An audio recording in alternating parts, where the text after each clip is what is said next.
Hi, I'm Varian Brandon, and I am a stranded colorwork designer here in the lovely mountains of North Carolina. And today is episode number 14. I think it's 14 of the stranded colorwork discussion or the stranded knitting discussion. And the topic today is yarn dominance, color dominance. Those two terms are used sometimes interchangeably. But before we go any further, I want to do some old business where I have the last episode was on markers, and if you watch that one, you will have noticed that there was like a flash frame of a bunch of markers on my black background over here, and I don't even know. I think I need new RAM in my computer, but I'm not 100% sure. But for some reason, it just kicked that segment out, and just so that it would render. It took me forever to render that video, and it's hard for me to do videos when I record it 2 or 3 times and it won't render, and it just makes me very frustrated. Anyway, calm down. Okay. I think I'm just going to have to go get new RAM, which I think is what I've discovered. That's what I need. In the meantime, I wanted you to see the discussion about the markers themselves and kind of different types. And that's not all the types in the world, but there's a whole bunch of them. So there's also a shout out to my friend Ann Tudor who makes markers. So let's take a look at that now. All right, since we're talking about markers, let's look at some markers. These are some of the various versions that I have. Of course, my hand's in the way. But one of the things that was very popular, I don't know, some time ago, were these rubberized jump rings, little rings like this, O-rings, if you will, black and red and white. The white came later. Originally, you could just get black and red. Mine are all small because I use small needles, but they, as you can see, they come in larger sizes, and they're rubberized so that they're they kind of give. They're not real rigid, which is fine. But they only come in these 2 colors, and or these 3 colors, and they're kind of my favorites. I like them. The only problem is I keep losing them. The other ones that I was kind of going for, the solid ones, are some that you can get at the jewelry supply store. Is that I will get these jump rings or these rings for sure. And this one is obviously this one I've used a lot because it originally was silver, and now it's kind of gone back to its, I don't know what that is, copper or something underneath. But I use these if I've got a small project. I'll use these if I can find enough of them, because I keep losing them. I may use these as beginning of round markers because they're different than the rest. Now these jump rings also come in colors. Here's one that is a dark blue. I've also got some that are red and purple and that kind of thing. The only problem with jump rings is that they are made to make jewelry. So a lot of times they're not, can you see that is not connected? I don't know whether you can, yeah, there you are. That's a good way to say that they're not connected. So what you have to do is kind of make sure that they actually form a ring. And it's kind of tedious to do for all your jump rings. So I just make sure that I get the ones, not all of them are like that. And then even then, if you've got fine yarn, it may slide into there. So there's some hazards to those. These are my newest ones that I've gotten. I love these. These are from Coco Knits. They are a little pricey. Where are we going? There's the box for that. Those are the small ones. They do have larger ones. These are coated. What does it say on here? Well, whatever. They are coated metal, so that I like them because, let's see if I can move everything else. So I'll show you that in just a minute. Why, you'll see why I'm delaying that right now. But anyway, these are pretty. They come in different colors. I like them. As I said, I'll show you why in just a minute. Then you have the locking or open markers. Here's some of the locking ones. Here's one that it came from. I'll tell you that story later. But that's it's a big, huge one. It's much huger than I need. These are also kind of cute. You can use these to actually go through the stitch itself rather than, as a marker. Some people use them as markers. Some people use them as progress markers, where on your piece you would put this marker as you'd start knitting, And then as you finish knitting, you can actually see how much progress you make with that kind of open marker. There are these that are wireless safety pins. They actually have, I mean, they have a tip. I mean, that's a real safety pin there. It just doesn't, I mean, coilless, not wireless. Coilless. It doesn't have that turning there that normal safety pins do, so the yarn doesn't get caught up in it. These are great for also marking stitches, marking progress. They're also fine enough that you can use them as stitch markers for finer work. Some people will take these when they cast on and take these markers and put them actually through the stitches instead of next to the stitch. And then when you get through, you can lay out, you know how you do when you're trying to knit in the round, you want to make sure nothing's twisted. Put these on the edge all the way around and make sure that they're all in one direction or the other, and then you won't have any twisted starts, if that makes sense, twisted stitches. Okay, there's that one. Then you have these over here, which are here are the two. Here's two kinds. These are the Coco Knits ones. Again, come in. Is that upside down? Yes. Okay. Hello. Come in like that. These are other forms. These are plastic. The Coco Knits ones are coated steel, coated metal of some sort, like that. They feel a little more substantial. Here's another one that I saw. Somebody had these for like 12 of them for $12 or something like that. And I went up on Amazon, and these are called, on Amazon, they're called light bulb safety pins or something like that. Because they, for obvious reasons, they're kind of shaped like a light bulb. They can be used the same way. They kind of double as a stitch marker and a coilless pin at the same time. When I got up on Amazon, I took a look at them, at the price of them, and I found that I could get for like less than $12, $11, I could get this many. I think it's 500. So I got that one. I got this one. I got this one. There's a black one around here and a gold one around here someplace. Who knows where it is? But I'll take them to classes when I'm teaching sometime, and that's how I give them out. I give them out to classes. A small handful to everybody in the class, maybe 10 or 12 to everybody in the classes as they're doing color work. Okay. Well, now back to here's the white one there.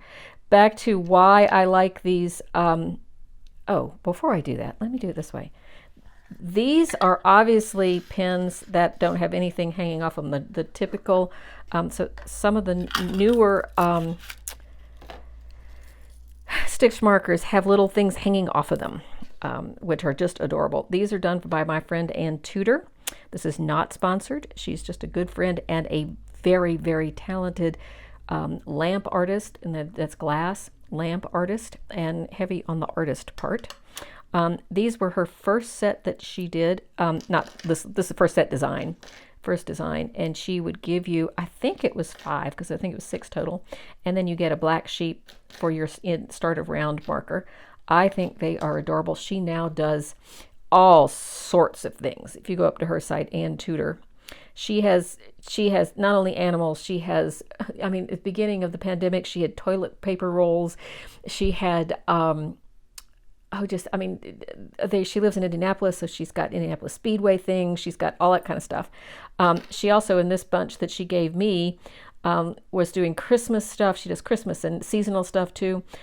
They are absolutely just brilliantly done and lovely. And that was just as a, sometimes you'll get something and they'll give you a little something extra. And I don't know, hello.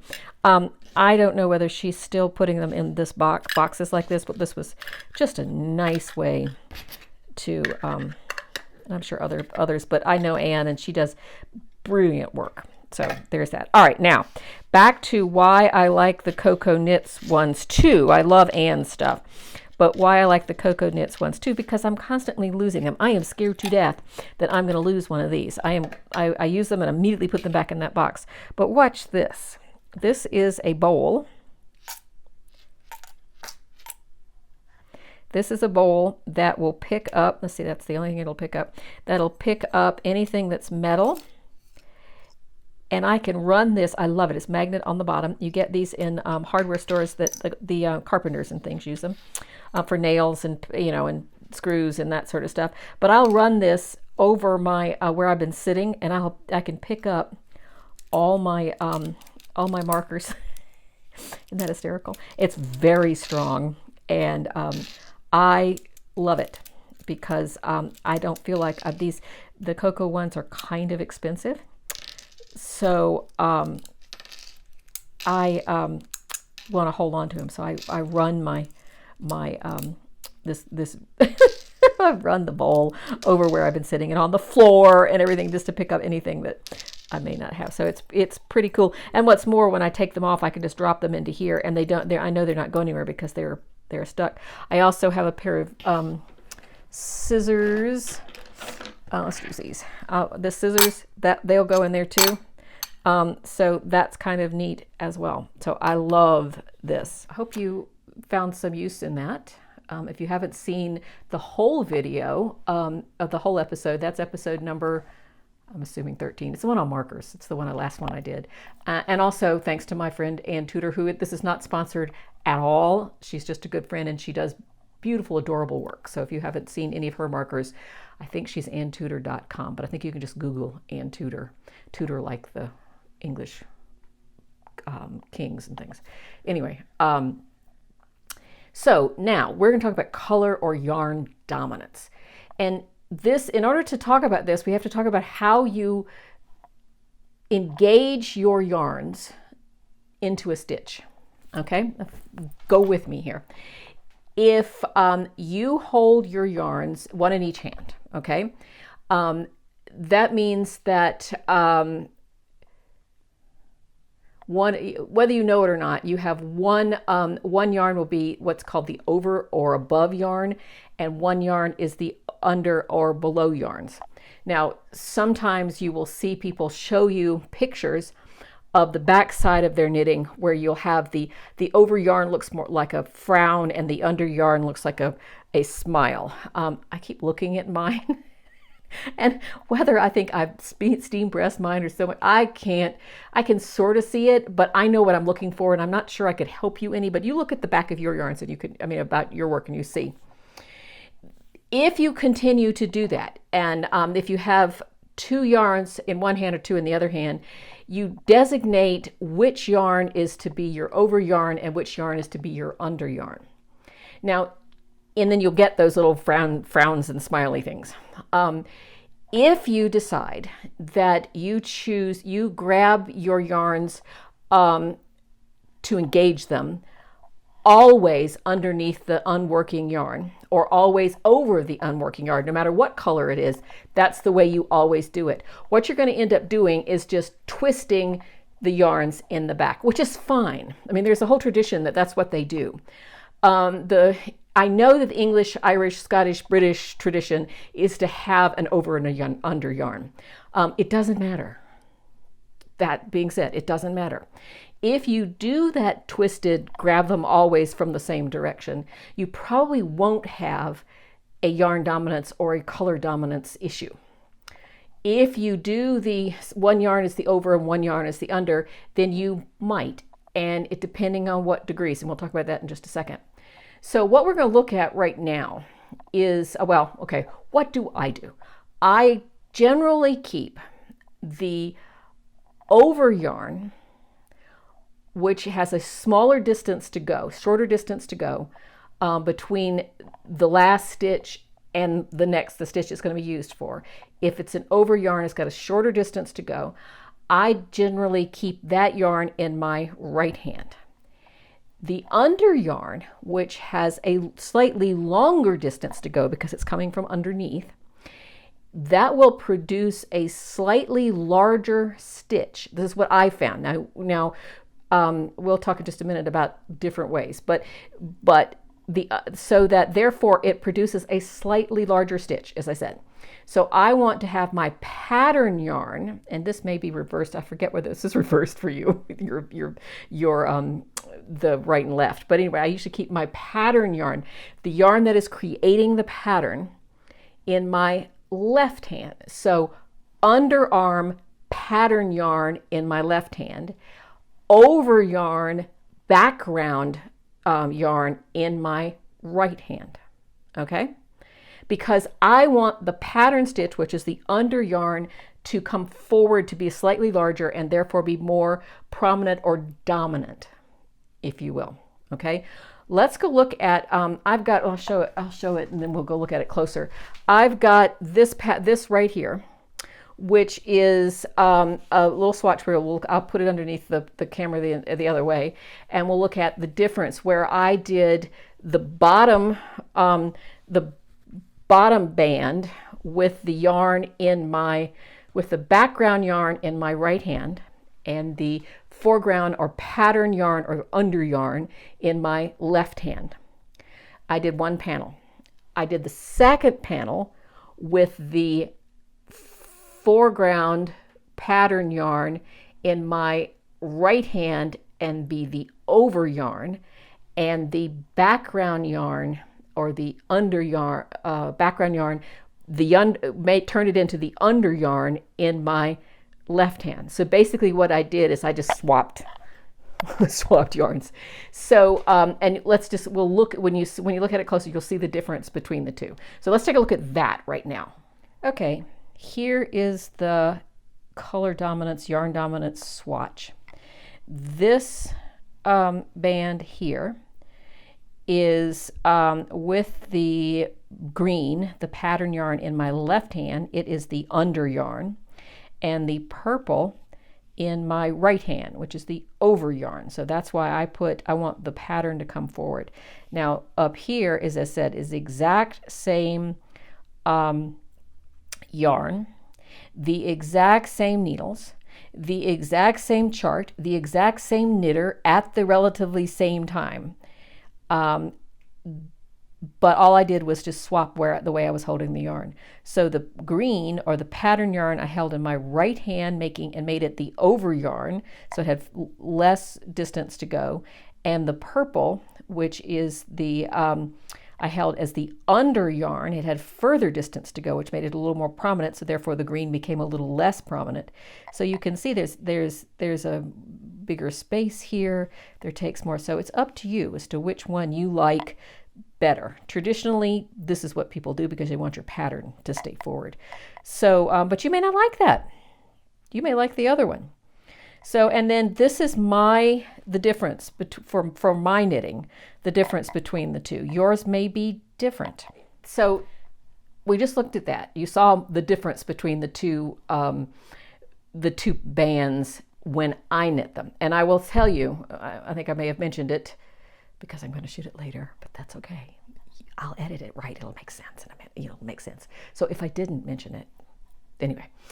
So I will, is that it is the same yarn, the same charts, the same knitter at the same time. There wasn't like 2 weeks or a very tense moment in between one or the other. Each band was knitted in the same thing. The only thing difference was that I just swapped the yarns. Okay, so that difference between having the yarns held one way versus having yarns held the other way will not show up